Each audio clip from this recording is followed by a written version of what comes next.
CVR ఓం ప్రేక్షకులకు నమస్కారం. చాణక్యుడి నీతి శాస్త్రంలోని సూక్తుల గురించి ముచ్చటించుకుంటున్నాం. ఆ కార్యక్రమానికి స్వాగతం పలుకుతున్నాను.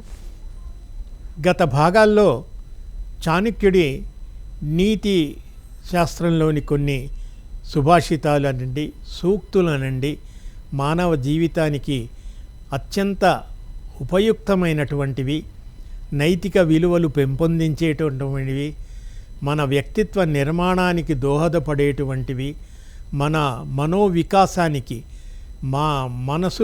మానసిక వికాసానికి దోహదపడేటువంటి అంశాలెన్నో మనం చెప్పుకుంటున్నాం. ఈరోజు ఆ పరంపరలో మరికొన్ని విషయాలు తెలుసుకుందాం. ఆయన ఒకచోట ఇలా అంటారు: చెడు ఆలోచనలు ఉన్న వ్యక్తుల మీద మీరు ఎంత ప్రేమ చూపించినా వారు తమ అసలు స్వభావాన్ని మరచిపోరు. ఇది ఒక ఫ్రేజ్, ఇదొక వాక్యం, ఒక అంశం. ఇందులో ఏం చెప్పారు ఆయన? చెడు ఆలోచనలు ఉన్న వ్యక్తుల మీద. ప్రపంచంలో మంచి చెడు అని రెండు ఉన్నాయండి, అందరికీ తెలుసు. అది నిజానికి మంచి చెడు అన్నది ప్రతి మనిషిలో ఉంటుందండి. మంచి చెడు రెండు కూడా ప్రతి మనిషిలో ఉంటాయి. ఇవి ఎప్పుడు బయటపడతాయి? ఎదుటి వాళ్ళతో మనం వ్యవహరించే సందర్భాల్లో కానీ, మనకు జీవితంలో ఎదురుపడే సంఘటనలను బట్టి, యాక్షన్ని బట్టి రియాక్షన్ ఉంటుంది. కాబట్టి అవతలి వాళ్ళని బట్టో, అవతలి సందర్భాన్ని బట్టో, సంఘటనలను బట్టో ఈ చెడు అనేది బయటపడుతుంది, మంచి అనేది బయటపడుతుంది. ఈ మంచి చెడు రెండు కూడా మనిషిలో గుప్తంగా ఉంటాయి. ఎలా ఉంటాయంటే, ఉదాహరణ, ఒక సీసాలో కొంత మట్టి వేసి నీళ్లు పోసి, సీసాలో మట్టి నీళ్లు పోసాం. ఆ మట్టి నీళ్లున్న సీసాని ఒకచోట నిశ్చలంగా పెట్టినప్పుడు క్రమంగా ఆ మట్టి అంతా అడుగుకు చేరుకొని తేట నీరు పైకి తేలుతుంది. అర్థమైంది కదా? తేట నీరు పైకి తేలుతుంది. అట్లాంటిదే ఈ మనసు, ఆ సీసా అయితే అందులో అట్టడుగున ఉన్నటువంటి ఆ మట్టి, ఆ బురద, ఆ కల్మషం ఏదైతే ఉందో అది చెడు లాంటిది. పైకి తేలిన తేట నీరు ఏదైతే ఉందో అది మంచి లాంటిది. కాబట్టి ఈ చెడు ఎప్పుడు మళ్ళీ ఆ సీసాను అటు ఇటు మళ్ళీ కదిలిస్తే మళ్ళీ ఆ కింద ఉన్న మట్టి అంతా కూడా పైకి తేలి ఆ నీళ్ళన్నీ కూడా మళ్ళీ బురద అయ్యి కలుషితం అయిపోతాయి. అలా చెడు అన్నది కూడా మనిషిలో ఉన్నప్పటికీ కూడా ఆ చెడును అణచివేసి మంచిని పైకి పెంచుకుని ప్రదర్శించి జీవితంలో ముందుకు వెళ్ళట్టితేనే వాళ్ళు మంచివాళ్ళు అవుతారు. అస్తమానం ఆ అడుగున్నటువంటి చెడుని పైకి తోడుతూ ఎప్పుడు పైకి చెడునే ప్రదర్శిస్తూ ఉన్నటువంటి వాళ్ళు సమాజంలో చెడ్డవాళ్ళు అనబడతారు. కాబట్టి సమాజంలో మంచివాళ్ళు, చెడ్డవాళ్ళు ఉన్నారు. ప్రతి మనిషిలో మంచి చెడు ఉంది. చెడును మనం వాడకుండా అట్టడుగు తొక్కివేసి మంచిని మాత్రం మనం పైకి పెంచుకుంటే అది మంచివాళ్ళు అవుతారు. ఇక్కడ చెప్పినటువంటి విషయం ఏమిటంటే, చెడు ఆలోచనలు ఉన్న వ్యక్తుల మీద, నాకు చెప్పానుగా చెడ్డవాళ్ళు ఉంటారని, అటువంటి వాళ్ళ మీద మీరు ఎంత ప్రేమ చూపించినా వారు తమ అసలు స్వభావాన్ని మరచిపోరు. అంతే కదా? ఏదో సామెత కూడా చెప్పినట్టుగా కుక్కతో ఒక వంకర అది ఎప్పటికీ సక్రమంగా ఉండదని గతంలో చెప్పుకున్నట్టుగా ఇది అక్కడ కూడా వర్తిస్తుంది.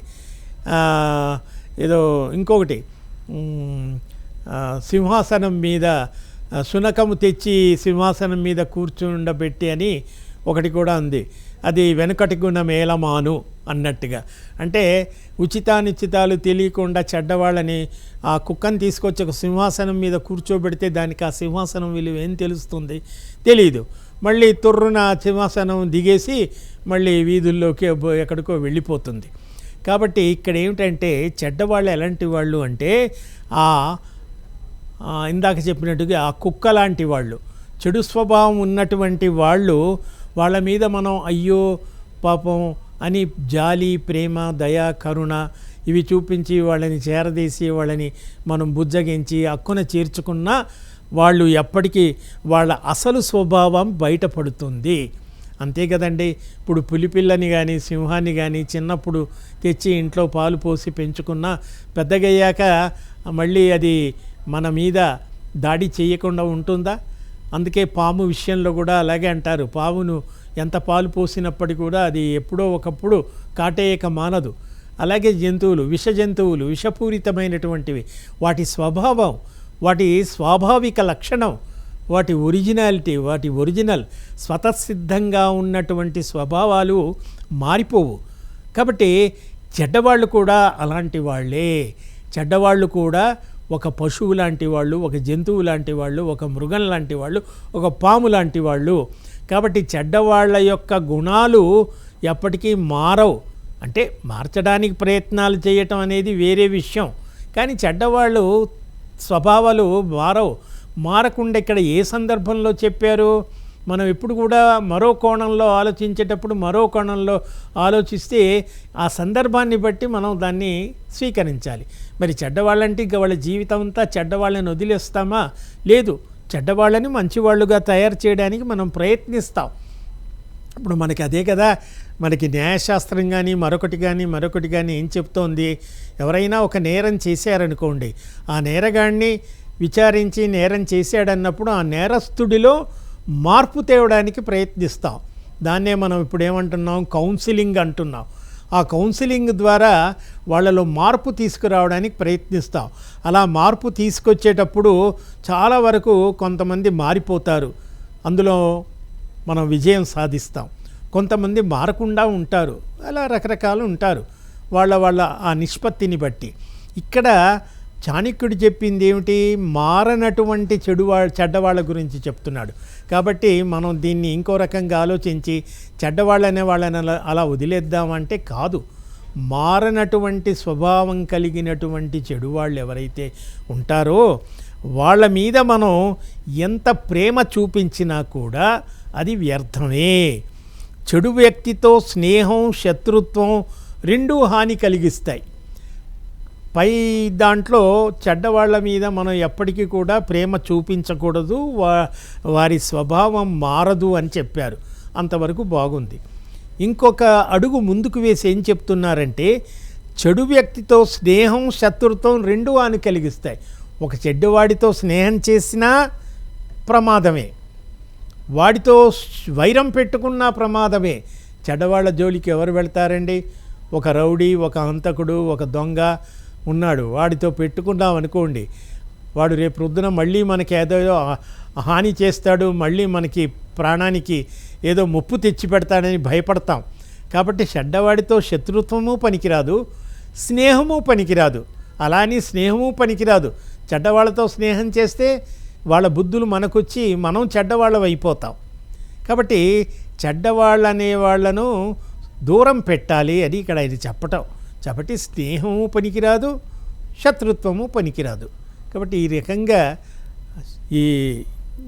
ఈ సందర్భంలో చెడు విషయంలో చెప్పారు. ఇది ఒక అంశం. మరొక అంశం చాలా ఆసక్తికరమైన అంశం చెప్పారు ఆయన. ఏం చెప్పారు? భారీ హామీలు ఇచ్చేవారు ఎవరైనా క్షణిక ఆనందాన్ని ఇవ్వగలరు. ఇది చాణక్యుడు 2,500 సంవత్సరాల క్రితం చెప్పారు. ఆనాటి సమాజం ఈనాటి సమాజం అస్థిమశకాంతరం, ఎంతో మార్పు చెందింది.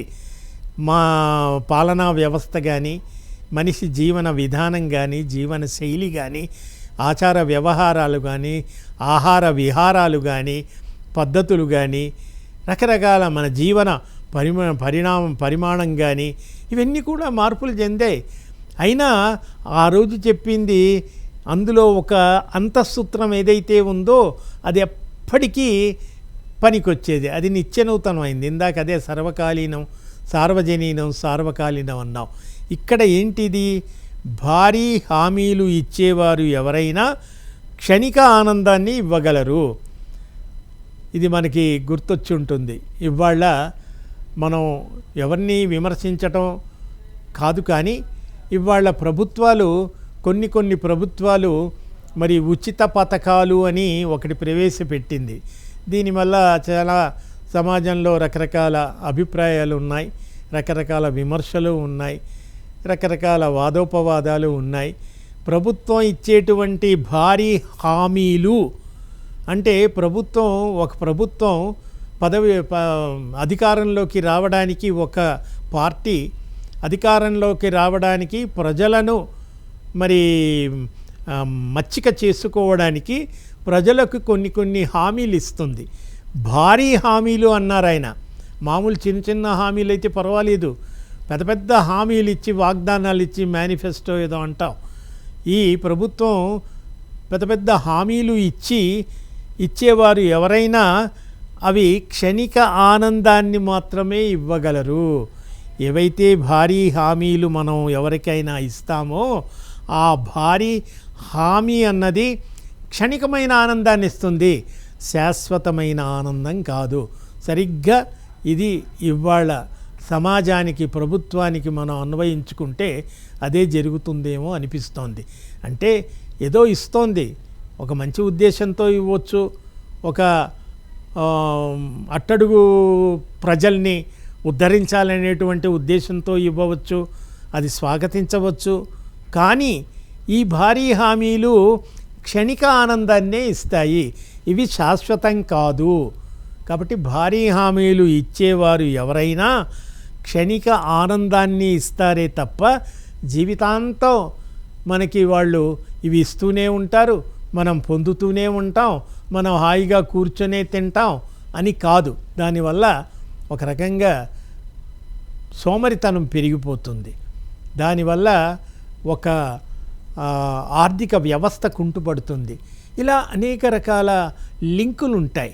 కాబట్టి దీనికంతా కారణం ఏం చెప్పారు ఆయనంటే, భారీ హామీలు ఇచ్చేవారు ఎవరైనా క్షణిక ఆనందాన్నే ఇవ్వగలరు, కాబట్టి అది శాశ్వతమైన ఆనందం అని భ్రమలో ఉండొద్దు అని ఆయన ప్రజల్ని హెచ్చరిస్తున్నారు, మనుషుల్ని మేలుకొల్పుతున్నారు, మనుషుల్ని ఆలోచించమంటున్నారు.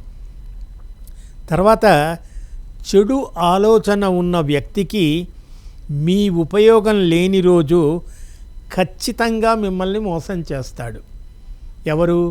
చెడు ఆలోచన ఉన్నటువంటి వ్యక్తి ఎవరైతే ఉన్నారో అతనికి మనతో ఉపయోగం లేనప్పుడు, అంటే మనం ఒక నలుగురితో కలిసి ఏదో తిరుగుతున్నామో, నలుగురితో కలిసి పని చేస్తున్నామో, నలుగురు మన చుట్టుపక్కల ఉన్నవాళ్ళు ఉన్నారనుకోండి, ఆ నలుగురిలో ఎవరో ఒకళ్ళో ఇద్దరో వాళ్ళు చెడు స్వభావం, చెడు ఆలోచనలు కలిగిన వారు ఉన్నారనుకోండి.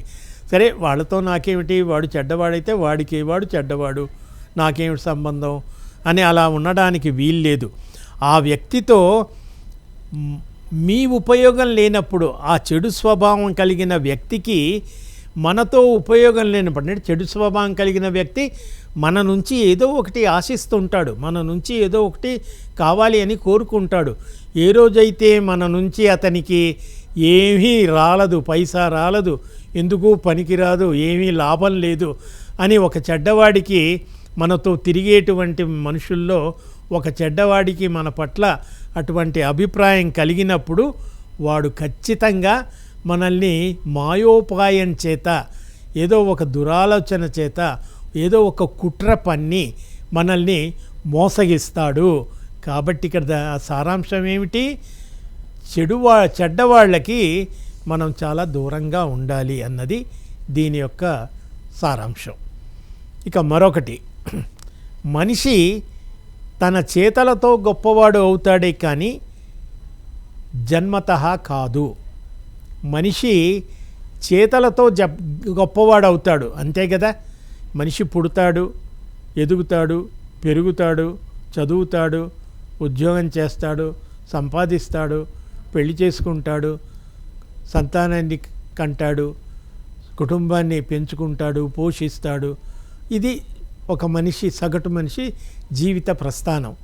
ఈ జీవిత ప్రస్థానంలో మనిషి పుట్టినప్పటి నుండే గొప్పవాడు కాదు. ఒక మనిషి పుట్టగానే ఆహా అతను చాలా గొప్పవాడు. ఏ విషయంలో గొప్పవాడు? డబ్బు రకంగా గొప్పవాడా, నడవడిక వల్ల గొప్పవాడా, ప్రవర్తన వల్ల గొప్పవాడా, దాన ధర్మాల వల్ల గొప్పవాడా, మానవత్వం వల్ల గొప్పవాడా, మంచి పనులు చేసి గొప్ప పేరు తెచ్చుకున్నాడంటే పుట్టగానే తెలీదు. పుట్టగానే అతను కొంత ముందుకు వెళ్ళిన తర్వాత అతని అసలు స్వరూపం బయటపడినప్పుడు అప్పుడు అతను గొప్పవాడా, చెడ్డవాడా, మంచివాడా, సజ్జనుడా, దుర్జనుడా, సన్మార్గుడా, దుర్మార్గుడా అని అప్పుడు మనకి తెలుస్తుంది. కాబట్టి ఇక్కడ చాణక్యుడు చెప్పింది ఏమిటంటే ఏ మనిషి కూడా పుట్టుకతో గొప్పవాడు కాదు. జన్మతః పుట్టగానే గొప్పవాడు అని అనలేవు. కొందరు పుట్టగానే మహర్జాతకుడు, అతను పుట్టగానే ఏదో ఇంట్లో వాళ్ళకి అది జరిగింది ఇది జరిగిందని చెప్పుకుంటామే తప్ప అది ఆ వ్యక్తికి సంబంధించింది కాదు. ఆ వ్యక్తికి సంబంధించిన గొప్పతనం ఎప్పుడు ఆపాదించబడుతుంది అంటే అతను పుట్టగానే తెలీదు. అతను చేసే చేతల వల్ల అతను ఎదిగినప్పుడు మంచి పనులు 4 మంచి పనులు చేసినప్పుడు, నలుగురికి మేలు చేసినప్పుడు, అతను కొన్ని గొప్ప గొప్ప పనులు చేసినప్పుడు తనకు, తన కుటుంబానికి, తన సమాజానికి, తన చుట్టూ ఉన్న ఇరుగు పొరుగు వారికి, తాను జీవించే ఒక రాష్ట్రానికో, దేశానికో, ప్రపంచానికో ఏదైనా గొప్ప పని చేసినప్పుడు అతను గొప్పవాడవుతాడు, చరిత్రలో నిలిచిపోతాడు. కాబట్టి పుట్టగానే ఎవరు గొప్పవాళ్ళు కాదండి. ఎదిగిన తర్వాత వాళ్ళు చేసే పనుల వల్ల గొప్పవాళ్ళు తక్కువ వాళ్ళు అనేది మనం నిర్ణయించాలే తప్ప పుట్టగానే జన్మతః ఎవరు గొప్పవాళ్ళు కాదు. ఎదిగినప్పుడు చేతలతో గొప్పవాళ్ళు అవుతారు అని చెప్తాడు. మరొకటి, మంచి పుస్తకాలు మనిషికి జ్ఞానాన్ని కలిగిస్తాయి. చెత్త పుస్తకాలు చదవడం వల్ల ఉపయోగం ఉండదు. అది ఎలా? అంధుని ముందు ఉంచిన అద్దం మాదిరిగా అంటారు. నిజమే కదా. మంచి పుస్తకాలు మనిషికి జ్ఞానాన్ని కలిగిస్తాయి. ఇవాళ ఈ సెల్ ఫోన్లు, ఈ గ్యాడ్జెట్స్, ఇలా రకరకాలుగా మనం చాలా తరచుగా వీటి గురించి మాట్లాడుకుంటూ ఉన్నాం. ఇవాళ పిల్లలు కానీ ఈ తరం కానీ ఎక్కువగా ఈ గ్యాడ్జెట్స్కి అడిక్ట్ అయిపోతున్నారు. మరి అందులో మంచి ఉంది, చెడు ఉంది. ఇవి ఎలాంటివంటే ఒక పదునైన కత్తి లాంటివండి. కత్తి పళ్ళు కోసుకోవడానికి, తినడానికి పళ్ళు కోసుకోవడానికి కత్తి ఉపయోగపడుతుంది. వంట చేసుకునే కాయగూరలు కోసుకోవడానికి కత్తి ఉపయోగపడుతుంది. కత్తి లేకపోతే మనకు పని జరగదు. కత్తి అవసరం. అయితే కత్తి వల్ల మంచి చెడు రెండూ ఉన్నాయి. కాబట్టి వాళ్ళ మనం వాడుతున్న ఈ ఎలక్ట్రానిక్స్ కానీ, మీడియా, ఈ సోషల్ మీడియా, గ్యాడ్జెట్స్, సెల్ ఫోన్లు, ఇవన్నీ కూడా వాటిని ఉపయోగించే విధానాన్ని బట్టి ఉంటాయి. ఇప్పుడు కత్తి గురించి చెప్పా. కత్తి పళ్ళు కాయగూరలు కోసుకోవడానికి ఉపయోగపడుతుంది. అదే సమయంలో మనం గొంతులు కొయ్యడానికి, గొంతులు కోసుకోవడానికి కూడా ఉపయోగపడుతుంది. కాబట్టి అది చెడు, ఇది మంచి. ఇక్కడ పుస్తకం ఎలాంటిది అన్నప్పుడు మంచి పుస్తకాలు జ్ఞానాన్ని కలిగిస్తాయి. కాబట్టి మనం ఒక పుస్తకం చదివేటప్పుడు అది మన జ్ఞానార్జనకు ఉపయోగపడే విధంగా ఉండాలి. మన జ్ఞానాన్ని పెంపొందించే విధంగా ఉండాలి. మన వ్యక్తిత్వాన్ని రూపొందించే విధంగా ఉండాలి. మనం జీవితంలో ఎదగడానికి దోహదపడే విధంగా ఉండాలి. అటువంటి జ్ఞాన ప్రధానమైనటువంటి శాస్త్రీయమైన అంశాలని సంబంధించిన పుస్తకాలు చదవాలి. కానీ చెత్త పుస్తకాలు చదవడం వల్ల ఎటువంటి ఉపయోగం ఉండదు. కాబట్టి అనవసరంగా సమయాన్ని వృధా చేసుకుంటూ ఒక విలువైన సమయం వెనక్కి వెళితే మళ్ళీ తిరిగి ముందుకు తెచ్చుకోలేము. సమయము, ఖర్చు చేసిన డబ్బు మళ్ళీ వెనక్కు రాదని పెద్దలు చెప్తారు. అలా మనం వృధాగా చేసుకున్నటువంటి కాలం కానీ, సమయం కానీ మళ్ళీ తిరిగి దాన్ని పొందలేం. కాబట్టి సమయం విలువ చెబుతూ ఇక్కడ చాణక్యుడు చెప్పాడు. సమయాన్ని మీరు చాలా విలువగా దాన్ని వాడుకోవాలి. విజ్ఞానాన్ని సంపాదించేటువంటి దశలో మీరు విలువైన సమయాన్ని మంచి పుస్తకాలు చదవడానికి వినియోగించండి. చెడ్డ పుస్తకాలు, చెత్త పుస్తకాలు చదివితే అది సమయం వృధా కాదు, మీ జీవితాన్ని పాడు చేస్తుంది అంటాడు. దానికి కింద చివరి పాదంలో ఒక అన్వయం చెప్తారు. ఏమిటంటే అది ఎలాంటిది? చెడ్డ పుస్తకం చదవటం వల్ల అంధుడి ముందు ఉంచిన అద్దం మాదిరిగా. అంటే గుడ్డివాడి ముందు అద్దం పెడితే ఏం కనబడుతుందండి? గుడ్డివాడికి వాడికి కళ్ళు కనబడవు. కళ్ళు కనబడే వాడి ముందు మీరు అద్దం తెచ్చి పెడితే ఏం లాభం? తను ఎలా ఉన్నాడు, తన ముఖం ఎలా ఉంది, తాను నల్లగా ఉన్నాడా తెల్లగా ఉన్నాడా, తన ముఖం అందంగా ఉందా పొడవుగా ఉందా గుండ్రంగా ఉందా, ఇవేమీ తెలియదు. కాబట్టి గుడ్డివాడి ముందు అద్దం పెడితే ఎంత నిష్ప్రయోజనమో, ఒక గుడ్డివాడి ముందు అద్దం పెడితే ఎంత నిష్ప్రయోజనమో, ఒక చెత్త పుస్తకం ఒక చెడు పుస్తకం చదివితే కూడా అంత నిష్ప్రయోజనం, ఫలితం ఉండదు. కాబట్టి మంచి పుస్తకం, విజ్ఞానాన్ని అందించే పుస్తకాన్ని చదవమని చెప్పి చాణక్యుడు ఈ నీతి సూత్రంలో చెప్తాడు. ఇక మరొకటి, ప్రపంచంలో అందరూ వారి స్వలాభాన్నే చూస్తారు. ఎప్పటి వరకు మన నుండి జనానికి లాభం ఉంటుందో అప్పటి వరకే మనకు విలువ ఉంటుంది. ఇది కూడా సాధారణంగా మన జీవితంలో ఎదురయ్యేటువంటి అప్పుడప్పుడు ఎదురయ్యే ఒక అనుభవం అనండి, ఒక సంఘటన కూడా అనండి. ప్రపంచంలో సాధారణంగా ప్రపంచంలో అందరూ స్వలాభాన్నే చూస్తారు, తప్పేమీ కాదు. మనకు ఒకటి ఉంది, తనకు మాలిన ధర్మం అనేటువంటి ఒక మాట కూడా ఉంది. అంటే ముందు మన బాగోగులు మనం చూసుకోవాలి. మన ఇంట్లో మన సంపాదన మనకు చాలినంత వరకు, మన కడుపు నిండినంత వరకు, మన జీవితం కొనసాగించేంత వరకు, చాలినంత వరకు, పిల్లల పోషణ వరకు, కుటుంబ పోషణ వరకు మనం ఉన్న తర్వాత అధికంగా అంతకు మించి ఉంటే అప్పుడు మనం ఇతరులకు దానం చెయ్యాలి. ఇప్పుడు చాలామంది కొంత పెద్దవాళ్ళు సహృదయులు, కొంతమంది సామాజికవేత్తలు, కొంతమంది సంఘ సంస్కర్తలు, వాళ్ళు తమ దగ్గర ఉన్నది చాలామందికి దాన రూపంలో అనేక రకాలుగా వాళ్ళు సహాయం చేస్తూ ఉంటారు. కానీ ప్రపంచంలో ముందు స్వలాభం అనేది ఒకటి ఉంటుంది. అది మౌలికంగా మనిషికి స్వలాభం అనేది ఒకటి ముఖ్యం. అంటే తన ఉదర పోషణకి అవసరమైనంత వరకు బాగానే ఉంటుంది. మన నుండి జనానికి లాభం ఉంటుందో అప్పటి వరకే దాని విలువ కొనసాగుతుంది. ఎప్పుడైతే జనం నుంచి మనకి విలువ లేదు అని జనం తెలుసుకుంటుందో అప్పుడు ఆ మనుషులు స్వలాభాన్నే చూస్తారు తప్ప వారి వల్ల మనకి ఎటువంటి ప్రయోజనం లేదు అనే విషయాన్ని కూడా ఇక్కడ మనకు చెప్పారు. మరొకటి, అధైర్యం ఆవహిస్తోందని లేశమాత్రం అనుమానం వచ్చినా సరే ఎంత మాత్రం ఉపేక్షించవద్దు, దాన్ని మొగ్గలోనే తుంచేయండి, లేకపోతే మొదటికి మోసము అంటారు. అంటే ఇక్కడ ఏమిటంటే అధైర్యపడవద్దు. మనిషి జీవితంలో ధైర్యంగా ముందుకు వెళ్ళాలి. ఎప్పుడైతే మీకు అధైర్యం వస్తుందని కొంచెం మీకు మామూలుగా మన శరీరంలో జ్వరం వచ్చేటువంటి సిమ్టమ్స్ కనబడినప్పుడు వెంటనే డాక్టర్ దగ్గరికి పరిగెడతాం, టెంపరేచర్ పెరగకుండా మందులు తీసుకుంటాం. అలాగే ఎప్పుడైతే మనకి అధైర్యం పెరుగుతుంది అని మనకి తెలుస్తుందో ఏదైనా ఒక విషయంలో, అప్పుడు వెంటనే మనం దాన్ని దూరం చేసుకోవడానికి ప్రయత్నించాలి. అంటే ఏం లేదు, మనిషి ఎప్పుడు కూడా అధైర్యాన్ని కోల్పోకుండా ధైర్యంగా ఉండాలి. ఎటువంటి సందర్భాల్లోనైనా దృఢచిత్తంతో ధైర్యంతో ఉన్నవాడికే విజయం అని ఇందులో చెప్పారు. ఈ రకంగా చాణక్యుడి మరికొన్ని నీతి సూత్రాలతో మరొక కార్యక్రమంలో చెప్పుకుందాం.